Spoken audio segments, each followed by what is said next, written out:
Welcome everybody to this new lecture of our paper Electronic Communication System, and today we will discuss the last topic of this unit, and the last topic of this unit is about automatic frequency control.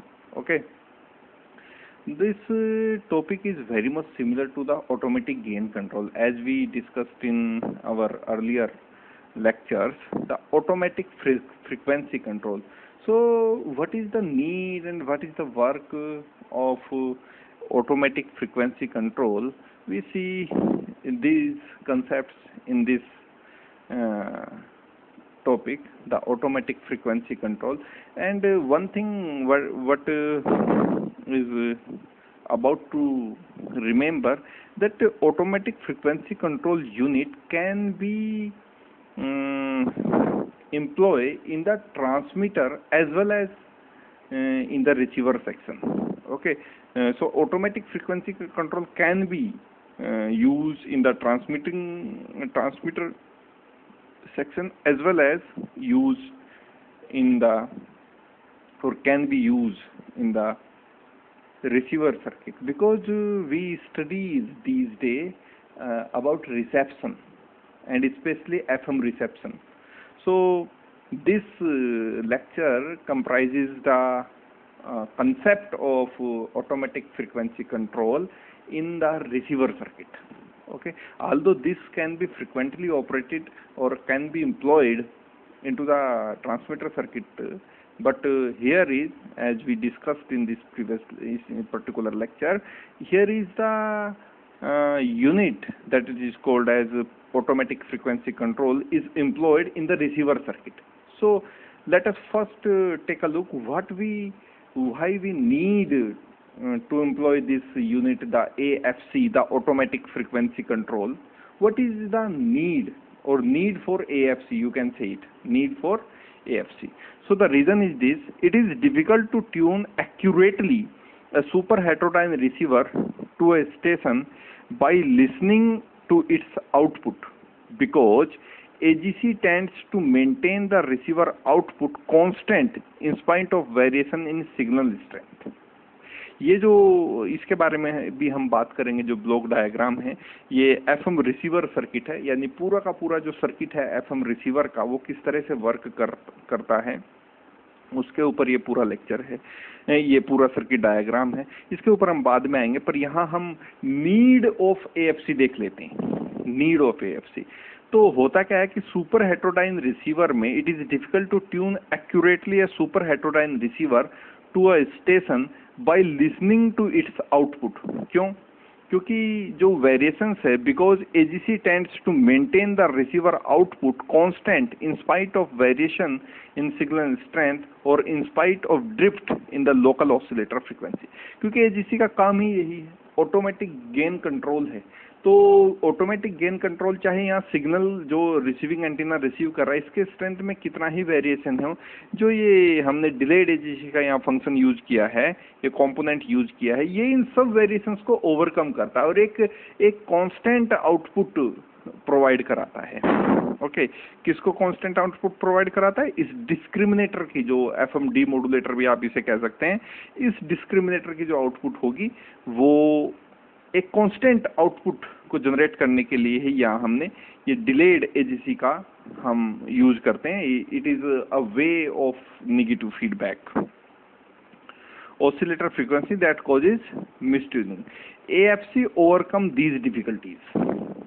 Okay, it is used in FM receiver for correctly tuning the receiver to the desired stations.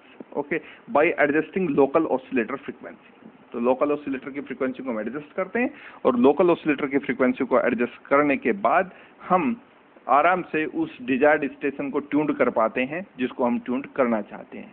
Okay, क्योंकि केवल super heterodyne की receiver के output के सुनने के बाद और उसकी जो वॉल्यूम है उसको सुनने के बाद ये बहुत मुश्किल है कि हम उसको एक पर्टिकुलर किसी स्टेशन पे ट्यून कर पाए।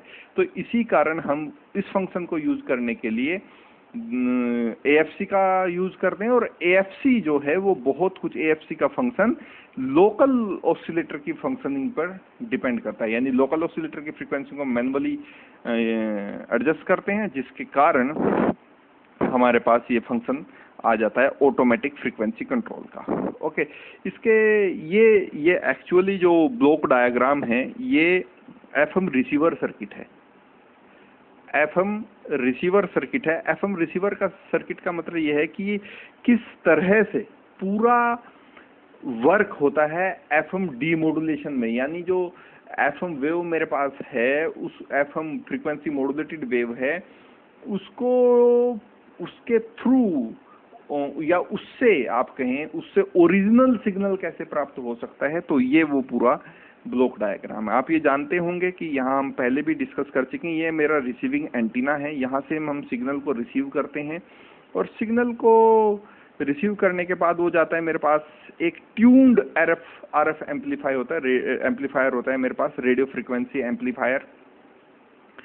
ट्यून्ड इसलिए है क्योंकि ये एक पर्टिकुलर फ्रीक्वेंसी पे ट्यून्ड रहता है, यानी RF एम्पलीफायर का जो वर्क हमने इससे पहले जो सुपर हेटेरोडाइन रिसीवर को हम स्टडी करके आए हैं, तो वहाँ हमने ये सीखा था कि RF एम्पलीफायर के मुख्यतः दो टास्क यहाँ हमने लगाए हुए हैं। ये RF स्टेज इसलिए लगाया हुआ है, पहला टास्क तो इसका ये है कि ये नॉइज टू सिग्नल रेशो को कम करे, यानी जैसे जैसे ये सिग्नल इस पूरी स्टेजेस को पार करेगा तो हर कंपोनेंट इस सिग्नल में जो यहाँ रिसीव हुआ है उसमें कोई ना कोई नॉइज फैक्टर ऐड करता चला जाएगा।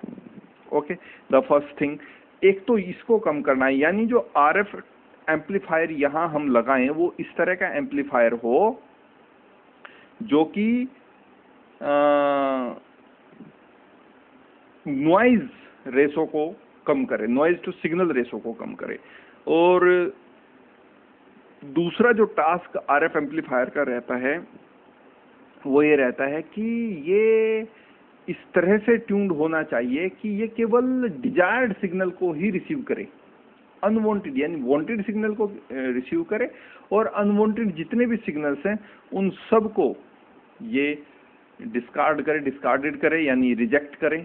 इस तरह से RF एम्पलीफायर के दो प्राइमरी टास्क हैं। First is to reduce signal to noise ratio, इसके बारे में हम स्टडी कर चुके हैं कैरेक्टरिस्टिक्स ऑफ रेडियो रिसीवर्स के टॉपिक में, और दूसरा है कि ये जो रेडियो फ्रीक्वेंसी एम्पलीफायर है मेरे पास, ये जितने अनवांटेड सिग्नल्स हैं उन सबको रिजेक्ट करे और जो वांटेड सिग्नल है उसको एक्सेप्ट करे। ओके, उसके बाद ये जाता है मिक्सर के पास, ये सिग्नल जाता है मिक्सर के पास, और मिक्सर की इनपुट में यहाँ से लोकल ऑसिलेटर की इनपुट भी जाती है, लोकल ऑसिलेटर की इनपुट भी जाती है। तो आपको पता है मिक्सर के बारे में हम बहुत अच्छे से डिस्कस करते हैं। मिक्सर का वर्क है कि यहाँ से जो सिग्नल फ्रीक्वेंसी आई है और यहाँ से जो लोकल ऑसिलेटर की फ्रीक्वेंसी है, लोकल ऑसिलेटर की फ्रीक्वेंसी में से सिग्नल फ्रीक्वेंसी को सब्ट्रैक्ट करना और उस सिग्नल को जो यहाँ से हमारे पास रिसीव हो रहा था उसको एक इंटरमीडिएट फ्रीक्वेंसी में कन्वर्ट करना, एक इंटरमीडिएट फ्रीक्वेंसी में कन्वर्ट करना। तो मिक्सर वो काम करता है, यानी लोकल ऑसिलेटर की फ्रीक्वेंसी हम इस तरह से एडजस्ट करते हैं कि वो हमेशा, ये कोशिश हमारी रहती है कि वो हमेशा सिग्नल फ्रीक्वेंसी से ज़्यादा पे ट्यून्ड हो, ये लोकल ऑसिलेटर, और ये मैनुअली भी हम इसको एडजस्ट कर सकते हैं लोकल ऑसिलेटर की फ्रीक्वेंसी को। तो लोकल ऑसिलेटर की फ्रीक्वेंसी को जब हम मैनुअली एडजस्ट करते हैं, मैनुअली हम हमेशा ये कोशिश करते हैं कि जो सिग्नल यहाँ रिसीव हो उसकी फ्रीक्वेंसी से ज़्यादा हमेशा लोकल ऑसिलेटर की फ्रीक्वेंसी हो, क्योंकि जो यहाँ मिक्सर की आउटपुट होगी वो FO माइनस FS होगी, जहाँ FO है लोकल ऑसिलेटर की फ्रीक्वेंसी और FS है सिग्नल की फ्रीक्वेंसी। तो होता क्या है कि जो हाई फ्रीक्वेंसी सिग्नल यहाँ से मुझे रिसीव हुआ था, ये एक लो फ्रीक्वेंसी सिग्नल, या फिर आप कहें intermediate frequency, IF, this word IF। तो IF इंटरमीडिएट फ्रीक्वेंसी में कन्वर्ट हो जाता है, क्योंकि सब्ट्रैक्ट होती है फ्रीक्वेंसी। मैंने आपको बताया था जब मिक्सर के बारे में हम बात कर रहे थे कि मिक्सर के 4 प्राइमरी टास्क होते हैं। वो एफएस सिग्नल भी आपको देता है, जो सिग्नल फ्रीक्वेंसी है वो भी आपको दे सकता है, लोकल ऑसिलेटर की फ्रीक्वेंसी को भी दे सकता है, दोनों फ्रीक्वेंसी का एडिशन भी दे सकता है और दोनों फ्रीक्वेंसी का सब्ट्रैक्शन भी दे सकता है। तो चूंकि हमें सिग्नल फ्रीक्वेंसी जो सिग्नल हमने यहाँ रिसीव किया है, इसकी फ्रीक्वेंसी को हमें रिड्यूस करना है। रीजन क्यों रिड्यूस करना चाहते हैं? क्योंकि जो मेरी प्रोसेसिंग कॉस्ट है वो लो फ्रीक्वेंसी पे कम रहती है, इसलिए मैं यहाँ इस सिग्नल की जो मैं रिसीव कर रहा हूँ यहाँ, इस सिग्नल की फ्रीक्वेंसी को मैं कम करना चाहता हूँ। ओके, सो मिक्सर मेरा वो काम कर देता है कि लोकल ऑसिलेटर की फ्रीक्वेंसी लेता है, यहाँ से सिग्नल की फ्रीक्वेंसी लेता है और दोनों को सब्ट्रैक्ट कर देता है। तो जो रिजल्टेंट फ्रीक्वेंसी होती है उसी को हम कहते हैं intermediate frequency. This word IF, I stand for intermediate and F stand for frequency. So this is my intermediate frequency and IF tuned amplifier है। तो intermediate frequency जो standard है वो 455 किलोहर्ट्ज का है। तो वो चूंकि ये एम्पलीफायर मैंने ये RF एम्पलीफायर ही है, लेकिन एक इस फ्रीक्वेंसी पे ट्यून्ड है 455 किलोहर्ट्ज पे, तो मैंने उस पे ट्यून्ड किया है, इसलिए मैं इसको बोल रहा हूँ IF ट्यून्ड एम्पलीफायर। यहाँ से इस सिग्नल की जो आउटपुट है उसमें एक डिलेड एजीसी लगाया गया है, और एजीसी का फंक्शन हम खूब अच्छे से स्टडी करके आए हैं कि डिलेड एजीसी ही बेहतर है सिंपल एजीसी से। सिंपल एजीसी के साथ जो प्रॉब्लम है वो ये है कि वो सर्किट के ओवरऑल गेन को कम करता है। कुछ वीक सिग्नल के, कुछ हमारे पास यहाँ वीक सिग्नल रिसीव होते हैं, कुछ स्ट्रॉन्ग सिग्नल रिसीव होते हैं। तो सिंपल एजीसी क्या करता है, वीक सिग्नल के गेन को भी कम कर देता है और स्ट्रॉन्ग सिग्नल के गेन को भी कम कर देता है। ऐसा नहीं होना चाहिए, गेन कम होना चाहिए। अगर गेन को आपको कंट्रोल रखना है तो स्ट्रॉन्ग सिग्नल के गेन को कम कीजिए और वीक सिग्नल के गेन को मेंटेन करके रखिए। तो वो काम करता है मेरे पास डिलेड एजीसी। तो ये फंक्शन करता है कि डिलेड एजीसी यहाँ से RF स्टेज से जुड़ा हुआ है, मिक्सर स्टेज से भी, इसे ट्यून्ड IF स्टेज से भी जुड़ा हुआ है, तो ये ओवरऑल गेन को कम करता रहता है। यहाँ IF ट्यून्ड लिमिटिंग एम्पलीफायर है, जो लिमिटिंग मेरे पास जो यहाँ से आउटपुट आती है वो एक लिमिटिंग, एक उसका वेरिएशंस नहीं रहते उसमें, ओके, एम्पलीट्यूड के वेरिएशंस नहीं रहते, उसको मैं भेज देता हूँ डिस्क्रिमिनेटर के पास, यानी FM डीमोडुलेटर के पास। और FM डीमोडुलेटर आप स्टडी करके आए हैं, बहुत सारे डिस्क्रिमिनेटर आप फोस्टर सीले आप स्टडी करके आए हैं, रेसो डिटेक्टर आप स्टडी करके आए हैं, और स्लोप डिटेक्टर आप, बैलेंस डिटेक्टर आप स्टडी करके आए हैं। बहुत सारे 4 तरह के डिस्क्रिमिनेटर आप यूज करके आए हैं। तो डिस्क्रिमिनेटर को यहाँ यूज करते हैं, और डिस्क्रिमिनेटर के ही साथ में हम एक फंक्शन यूज करते हैं, कंपोनेंट को यूज करते हैं, जिसको हम कहते हैं automatic frequency control. Automatic frequency control. तो होता क्या है कि मान लीजिए आपने लोकल ऑसिलेटर की फ्रीक्वेंसी को बढ़ा दिया, लोकल ऑसिलेटर की फ्रीक्वेंसी को बढ़ा दिया, और लोकल ऑसिलेटर की बढ़ी हुई फ्रीक्वेंसी पहुंची मिक्सर के पास। तो जो 455 किलो हर्ट्ज का जो एक रेशो मैंने मेंटेन किया हुआ है, एक स्टैंडर्ड आउटपुट मैंने मेंटेन किया, वो बढ़ जाती है। तो उसको डिस्क्रिमिनेटर के पास जो आउटपुट आते हैं डिस्क्रिमिनेटर की, जब लोकल ऑसिलेटर की फ्रीक्वेंसी बढ़ेगी तो ऑटोमेटिकली ये डिस्क्रिमिनेटर से आने वाले सिग्नल की फ्रीक्वेंसी को कम करेगा, जिसके कारण ये लोकल ऑसिलेटर के पास जो फ्रीक्वेंसी पहुंचेगी ये कम होगी। तो ऑटोमेटिकली फ्रीक्वेंसी कंट्रोल होता रहता है। ये डिलेड एजीसी का फंक्शन, इसके बारे में हम बात कर चुके हैं। एक जो इम्पोर्टेंट यहाँ और बचाव है, ये तो volume and tone control amplifiers आप यहाँ लगा सकते हैं। आप इनको पावर ऑडियो एम्पलीफायर्स आपने यूज किए हुए हैं। डी एम्फेसिस सर्किट, ये सर्किट क्या है? देखिए, ये जो सर्किट है डी एम्फेसिस सर्किट, ये 2 तरह के होते हैं। एक को हम कहते हैं प्री एम्फेसिस सर्किट और दूसरे को कहते हैं हम D emphasis circuit. Pre emphasis circuit transmitter में यूज होता है, डी एम्फेसिस सर्किट रिसीवर में यूज होता है। तो पहले मैं बात करूंगा प्री एम्फेसिस सर्किट का, और प्री एम्फेसिस सर्किट का जो रिवर्स है वही डी एम्फेसिस सर्किट है। तो होता क्या है कि डी एम्फेसिस सर्किट को यहाँ यूज क्यों किया गया है? आपको ये पता है कि ट्रांसमीटर से जब कोई सिग्नल ट्रांसमिट होता है तो उसमें उसकी जो फ्रीक्वेंसी है, कुछ कंपोनेंट्स उसमें हाई फ्रीक्वेंसी के कंपोनेंट्स रहते हैं और कुछ कंपोनेंट्स उसमें लो फ्रीक्वेंसी के कंपोनेंट्स रहते हैं। आपको पता है कि फ्रीक्वेंसी मॉड्यूलेटेड वेव है तो वेरिएशन फ्रीक्वेंसी में ही रहेंगे। तो कुछ कंपोनेंट्स होते हैं हाई फ्रीक्वेंसी कंपोनेंट्स और कुछ कंपोनेंट्स होते हैं लो फ्रीक्वेंसी कंपोनेंट्स। जो हाई फ्रीक्वेंसी कंपोनेंट्स होते हैं उनमें एनर्जी ज़्यादा स्टोर रहती है, और जो लो फ्रीक्वेंसी कंपोनेंट्स होते हैं उनमें एनर्जी का स्टोरेशन जो स्टोरेज है वो कम रहता है। तो होता क्या है कि ये जो डिसबैलेंस है एनर्जी डिस्ट्रीब्यूशन में, यानी कि जो हाई फ्रीक्वेंसी कंपोनेंट्स हैं उनके पास जो एनर्जी का डिस्ट्रीब्यूशन है वो ज़्यादा है, और जो जो मेरे पास लो फ्रीक्वेंसी कंपोनेंट्स है उनके पास एनर्जी का रेशो कम है। तो उसको मेंटेन करने के लिए मैं एक सर्किट यूज करता हूं जिसको प्री इम्फेसिस सर्किट कहते हैं। और चूंकि वो मेंटेन किया गया है ट्रांसमीटर में, तो उसको वापस से अपनी ओरिजिनल फॉर्म में लाने के लिए मेरे पास एक सर्किट होता है जिसको मैं डी इम्फेसिस कहता हूं। ये सर्किट, ये वाला सर्किट डी इम्फेसिस सर्किट। तो इसको हम यहाँ यूज करते हैं वापस उस ओरिजिनल फॉर्म को यूज करने के लिए, प्राप्त करने के लिए।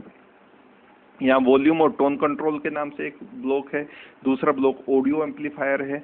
यहाँ से जो डिस्क्रिमिनेटर काम करता है, डिस्क्रिमिनेटर आपको पता है कि एफएम डीमॉड्यूलेशन के काम आता है, यानी जो एफएम मॉड्यूलेटेड वेव मेरे पास आई है उसमें से मुझे ओरिजिनल सिग्नल प्राप्त करना है। यहाँ डी एम्फेसिस सर्किट उसके ओरिजिनल जो ट्रांसमीटर के साथ जो ओरिजिनल फॉर्म थी उसको दे देता है, वो जाता है वॉल्यूम और टोन कंट्रोल में जहाँ उसका वॉल्यूम कंट्रोल होता है और टोन कंट्रोल होती है। फिर उसका ऑडियो एम्पलीफायर के पास जाता है जो उसके ऑडियो का लेवल बढ़ा देता है, और इस स्पीकर के थ्रू हम उस ओरिजिनल सिग्नल को, उस वॉइस मैसेज को सुन पाते हैं। तो इस तरह से मेरा पूरा का पूरा एफएम रिसीवर सर्किट काम करता है। इतने सारे ब्लॉक्स हैं, इन ब्लॉक्स का अलग अलग काम है। डिलेड एजीसी यूज किया गया है, एएफसी यूज किया गया है। तो इस तरह से पूरा का पूरा सिग्नल रिसीव होने से लेकर सिग्नल सुनने तक की ये कहानी यहाँ हो जाती है। ओके, एक सर्किट को अभी हम स्टडी करेंगे। ये वो मेरा सर्किट है, और ये सर्किट है ऑटोमेटिक फ्रीक्वेंसी कंट्रोल यूनिट यहाँ है ये, और यहाँ यूज किया गया है वेक्टर डायोड को। आप और भी कंपोनेंट्स यूज कर सकते हैं, लेकिन वेक्टर डायोड को हमने यहाँ यूज किया है for obtaining a frequency, automatic frequency control. होता क्या है, इसके एक्शन के बारे में हम समझ लेते हैं। देखिए, ये पूरा सर्किट, ये जो ब्लॉक डायग्राम है ये यही है, केवल वहाँ हमने इसका सर्किट डायग्राम ड्रॉ कर दिया और कुछ कंपोनेंट्स को ही ड्रॉ किया है। केवल जैसे आप वहाँ देख पाएंगे ये एफएम डीमॉड्यूलेटर वहाँ ड्रॉ किया गया है, वेक्टर डायोड ये वाला सर्किट वहाँ यूज किया गया है, लोकल ऑसिलेटर को वहाँ दिखाया गया है। ओके, और वेक्टर डायोड को आप वहाँ दिखाया गया है। आउटपुट जहाँ मिलती है लाउड स्पीकर के थ्रू वो मुझे वहाँ दिखाया गया है। बाकी कुछ वहाँ स्टेजेस नहीं दिखाई गए क्योंकि वो सर्किट डायग्राम बहुत बड़ा हो। बाकी मिक्सर के बारे में आपको पता है, इसको जरूरत नहीं थी दिखाने की। आरएफ एम्पलीफायर के बारे में आपको पता है, इंटरमीडिएट फ्रीक्वेंसी एम्पलीफायर के बारे में आपको पता है। सो इनके बारे में आपको पता है। तो इस कारण जो स्टेजेस हैं वो कुछ इस तरह की हैं। इस यूनिट को हम कहते हैं automatic frequency control using vector diode. तो वेक्टर डायोड को यूज करते हैं हम किस तरह से ऑटोमेटिक फ्रीक्वेंसी कंट्रोल कर सकते हैं। सबसे पहले आपको पता होना चाहिए कि वेक्टर डायोड क्या है। इसके बारे में एक पूरा वीडियो एफएम डीमॉड्यूलेशन जो डायरेक्ट मेथड हम पढ़ रहे थे, reactance tube method and vector diode method, वहाँ हमने इसका यूज खूब अच्छे से स्टडी किया है वेक्टर डायोड का। वेक्टर डायोड एक सेमीकंडक्टर डायोड ही होता है जो कि हमेशा रिवर्स बाइस में यूज किया जाता है, हमेशा रिवर्स। इसका कुछ फंक्शन आप इस तरह से कह सकते हैं, जैसे आप ऑर्डिनरी डायोड को रिवर्स बाइस कर दें, या फिर जेनर डायोड का जो यूज है, जेनर डायोड का जो यूज है उस तरह से भी आप इसको समझ सकते हैं। तो वेक्टर डायोड को हम स्टडी करके आए हैं, और आपको पता है कि वेक्टर डायोड के पैरेलल में एक एलसी सर्किट जरूर लगा रहता है, क्योंकि ये जो यहाँ कैपेसिटर लगा है सी, इसको एक्चुअली में हम कपलिंग कैपेसिटर कहते हैं, जो कपल करता है वेक्टर डायोड के आउटपुट को और इस एलसी सर्किट के आउटपुट को। ओके, अब इस यूनिट की हेल्प से हम पहले इसके कंपोनेंट्स के ऊपर बात कर लेते कि कौन कौन से अलग अलग भाग, कौन कौन से अलग अलग पार्ट्स यहाँ हमने लगाए गए हैं। तो ये हुआ मेरा एलसी सर्किट, ये एल है, ये सी है, ये हुआ मेरा LC सर्किट, ये आपको L है, ये C है। ये हुआ मेरा कपलिंग कैपेसिटर, ये हुआ वेक्टर डायोड। ओके, ये वेक्टर डायोड की सप्लाइंग यूनिट है, सप्लाइंग। ये लोकल ऑसिलेटर लगा है, लोकल ऑसिलेटर की जो आउटपुट होगी वो मिक्सर को जाएगी। आपको यहाँ पता है, यहाँ से भी आप देख सकते हैं कि लोकल ऑसिलेटर की जो एक आउटपुट है, लोकल ऑसिलेटर की आउटपुट कहाँ जा रही है, मिक्सर को जा रही है। तो ये वही फंक्शन है, लोकल ऑसिलेटर की आउटपुट कहाँ जा रही है, मिक्सर को जा रही है। एंड यहाँ से जो सर्किट शुरू किया गया ये फ्रॉम IF एम्पलीफायर है, यानी ये वाली स्टेज है, ये IF ट्यून्ड लिमिटिंग एम्पलीफायर। यहाँ से एक किसके पास गया है, डिस्क्रिमिनेटर के पास। डिस्क्रिमिनेटर का मतलब FM डीमोडुलेशन। और ये जो AFC की यूनिट यहाँ लगी है, ये इसका सर्किट डायग्राम है। AFC इस तरह से काम करता है, ये वाला जो सर्किट डायग्राम है ये पूरा AFC का सर्किट डायग्राम है। अब समझते हैं इसको होता क्या है। देखिए, मान लीजिए लोकल ऑसिलेटर की फ्रीक्वेंसी को आप मैनुअली बढ़ा देते हैं, ठीक है। लोकल ऑसिलेटर की फ्रीक्वेंसी बढ़ाने का मतलब ये है कि मिक्सर के पास जो मिक्सर का जो काम है, ये वाला स्टेज, यहाँ से अगर लोकल ऑसिलेटर की फ्रीक्वेंसी को आप बढ़ा देते हैं तो लोकल ऑसिलेटर की फ्रीक्वेंसी बढ़ने का मतलब ये है कि मिक्सर के पास जो इनपुट गया है उसकी वैल्यू बढ़ गई है। यानी FO माइनस FS, जिसको हमने 455 किलोहर्ट्ज पे एडजस्ट करके रखा हुआ है, वो वैल्यू बढ़ गई है, समझ रहे हैं बात को। क्योंकि यहाँ से मेरे पास सिग्नल फ्रीक्वेंसी आ रही है, यहाँ से मेरे पास लोकल ऑसिलेटर की फ्रीक्वेंसी आ रही है, तो मैं ये चाहता हूँ कि ये जो आउटपुट हो, यहाँ मिक्सर की जो आउटपुट हो, FO माइनस FS, ये हमेशा 455 किलोहर्ट्ज पे ट्यून रहे। बस मैं ये मानता हूँ कि लोकल ऑसिलेटर की फ्रीक्वेंसी को मैंने बढ़ा दिया है। अब इससे इफेक्ट क्या आएगा, इफेक्ट ये आएगा कि लोकल ऑसिलेटर की जो मैनुअली मैंने यहाँ से बढ़ाया है फ्रीक्वेंसी को, वो बढ़ी हुई फ्रीक्वेंसी जाएगी मिक्सर के पास। तो जो वो मेरा स्टैंडर्ड मैंने मेंटेन किया हुआ है FO minus FS is equals to 455 kilohertz, वो रेशो अब मेंटेन नहीं रह सकता, वो रेशो अब बिगड़ जाना है। तो होता क्या है कि यहाँ से मान लीजिए हम लोकल ऑसिलेटर की फ्रीक्वेंसी को बढ़ा देते हैं। अब लोकल ऑसिलेटर की फ्रीक्वेंसी को अगर हम बढ़ाएंगे नहीं तो हम ये समझेंगे कैसे कि हाँ, यहाँ ऑटोमेटिक फ्रीक्वेंसी कंट्रोल हुआ है। ऑटोमेटिक फ्रीक्वेंसी, ये जो डिस्क्रिमिनेटर के साथ जो AFC की यूनिट यहाँ लगी है, इसका फंक्शन अगर आपको समझना है तो लोकल ऑसिलेटर की फ्रीक्वेंसी को बढ़ाएंगे, बढ़ी हुई फ्रीक्वेंसी मिक्सर के पास जाएगी। अब ये मिक्सर के पास जो फ्रीक्वेंसी बढ़ी है और FO माइनस FS का मान जो 455 किलोहर्ट्ज पे हमने स्टैंडर्ड में ट्यून किया हुआ है, इसकी वैल्यू बढ़ेगी, तभी तो हम यहाँ से सीखेंगे कि कैसे ये यूनिट काम करती है, कैसे वो बढ़ी हुई फ्रीक्वेंसी को ओवरकम करती है, तभी तो हम ये जान पाएंगे। तो लेट्स सी दिस। तो ये मेरे पास सर्किट है जो ऑटोमेटिक फ्रीक्वेंसी कंट्रोल का सर्किट है। तो यहाँ से मान लीजिए मैंने लोकल ऑसिलेटर की फ्रीक्वेंसी को मैं यहाँ से बढ़ा देता हूँ। अब लोकल ऑसिलेटर की फ्रीक्वेंसी जब मैं यहाँ से बढ़ाता हूँ, लोकल ऑसिलेटर की फ्रीक्वेंसी को मैंने यहाँ से बढ़ा दिया, तो लोकल ऑसिलेटर की फ्रीक्वेंसी मिक्सर के पास जाती है। मिक्सर के पास जाने के बाद वो इंटरमीडिएट जो फ्रीक्वेंसी एम्पलीफायर है, जिसको जो एक RF एम्पलीफायर ही है, तो उसके पास जाती है। अब होता क्या है कि ये जो IF की आउटपुट है ये जाती है FM डीमोडुलेटर के पास, और ये सिग्नल बढ़ा हुआ है। सोच के देखिए, ये सिग्नल बढ़ा हुआ है चूंकि मैंने लोकल ऑसिलेटर की फ्रीक्वेंसी को बढ़ाया हुआ है। तो वो FM डीमोडुलेटर के पास जाती है और FM डीमोडुलेटर उसको मॉडुलेट करके यहाँ मुझे आउटपुट दे देता है। होता क्या है कि ये जो FM डीमोडुलेटर का आउटपुट है ये जाता है इस रेजिस्टेंस R के पास, जो कि मेरे पास एक फिल्टर का काम करता है, और फिल्टर से जो AC कंपोनेंट्स है वो यहाँ इस कैपेसिटर C के पास चले जाते हैं। और कैपेसिटर C आपको पता है कि AC सिग्नल्स को, AC कंपोनेंट्स आप कहें, AC जो यहाँ से मुझे आउटपुट मिली है FM डीमोडुलेटर की आउटपुट, इनमें मौजूद जो AC कंपोनेंट्स है उनको पास होने देता है और DC को ब्लॉक कर देगा, आपको पता है। तो AC जब यहाँ से पास होगी और ये ग्राउंड किया हुआ है तो AC ग्राउंड चली जाएगी, तो यहाँ से मेरे पास बचेगा केवल DC वोल्टेज।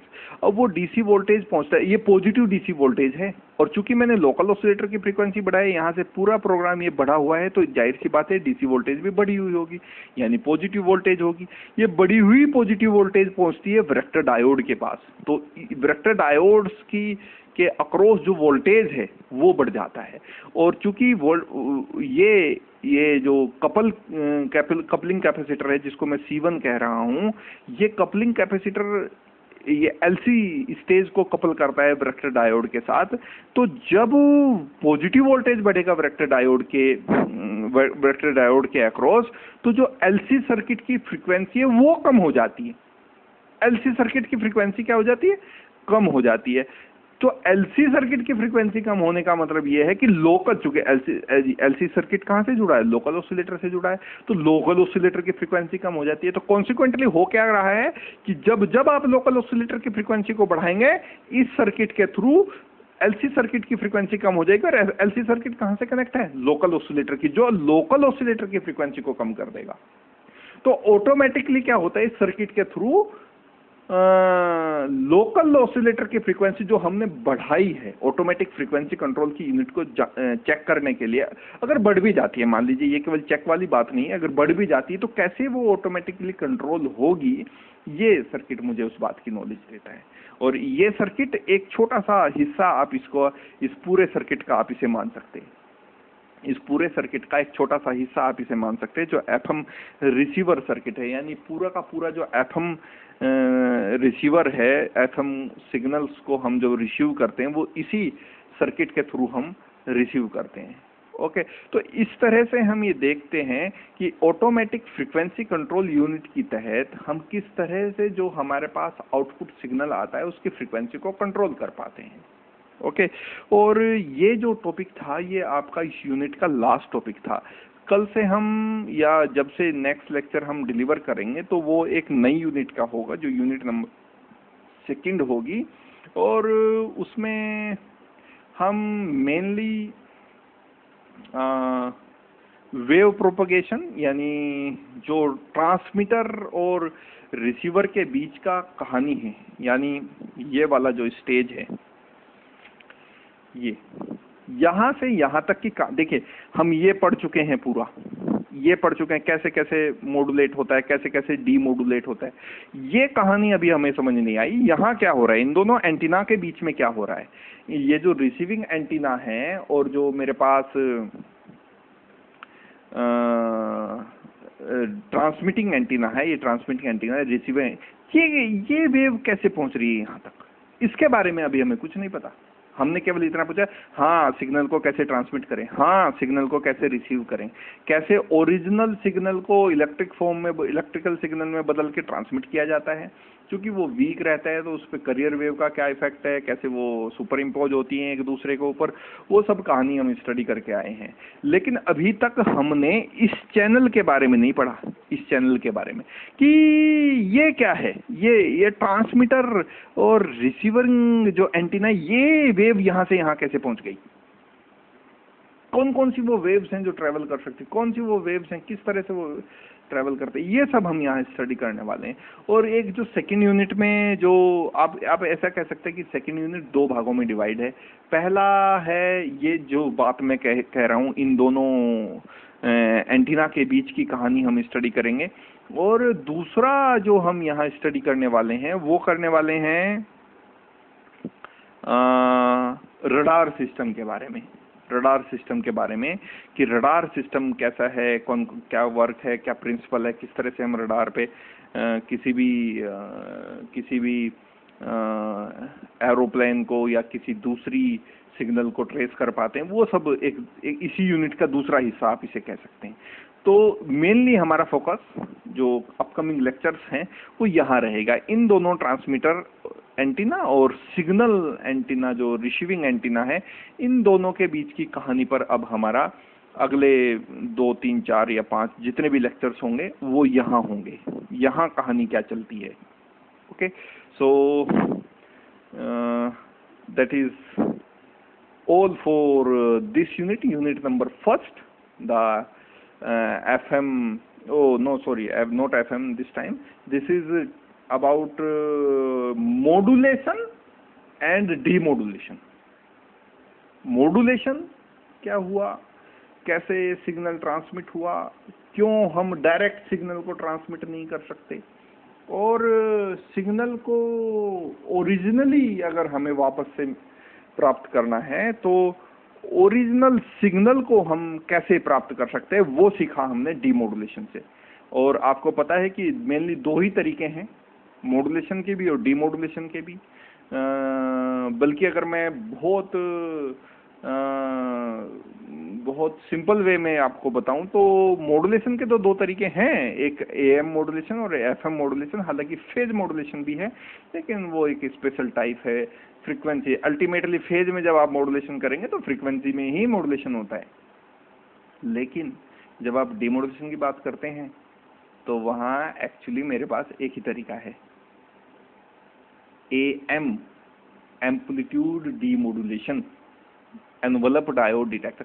क्योंकि फ्रीक्वेंसी डीमॉड्यूलेशन में भी तो मैं पहले एम्पलीट्यूड मॉड्यूलेशन में ही बदलता हूँ फ्रीक्वेंसी मॉड्यूलेटेड वेव को, एम वेव में बदलता है, एम्पलीट्यूड मॉड्यूलेटेड वेव में हम उसको कन्वर्ट करते हैं। तो ये सब हमने यहाँ सीखा। मेनली मैं ये कहूँगा, दो वर्ड आप याद रखिए, मॉड्यूलेशन एंड डीमॉड्यूलेशन। यहाँ हमने ये दो बातें सीखी हैं। अब हम आगे के यूनिट्स में आगे की बातें करेंगे। Till then, thank you. Meet you into the next one. Thank you.